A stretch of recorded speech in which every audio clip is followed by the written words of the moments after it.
So guys, আজকে আমি এত তাড়াতাড়ি করে কোথায় যাচ্ছি আপনাদেরকে দেখাচ্ছি, চলুন। আজকে সকাল সকাল ঘুম দিয়ে উঠে আমাকে মা কি বললো শুনুন। উঠবে, সকাল হয়ে গেছে, বিকাল নাই আর। তারপরে মনে কষ্ট নিয়ে 100 গ্রাম চলে এলাম হাঁটতে হাঁটতে বাজারে। বাজারে এত ভিড় দেখে মনের কষ্টটা 100 গ্রাম থেকে 200 গ্রাম হয়ে গেল, তাই আমি সাইকেল চালিয়ে বেরিয়ে গেলাম বাড়ির দিকে। ও আমার রড বসে বেল বাজাবো, তুই হেলান দিবি আমার কোলে।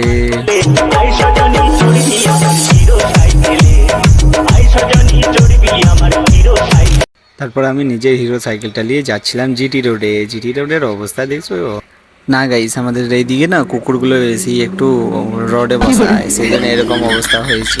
তারপর আমি জিটি রোড দিয়ে বেরিয়ে বিসি রোডে চলে এলাম। এরপর আমি যাচ্ছি নিজের বাড়ির দিকে। এখন গাইস আর একটা বিসি রোড বাকি আছে, আপনাদেরকে দেখাবো, দাঁড়ান একটু। এই একটা আছে আমাদের পাড়ার সিসি রোড, এটা বিসি রোডও না, সিসি রোড। সো গাইস, আমাদের সিসি রোড কেমন লাগলো আপনারা কমেন্টে জানাবেন।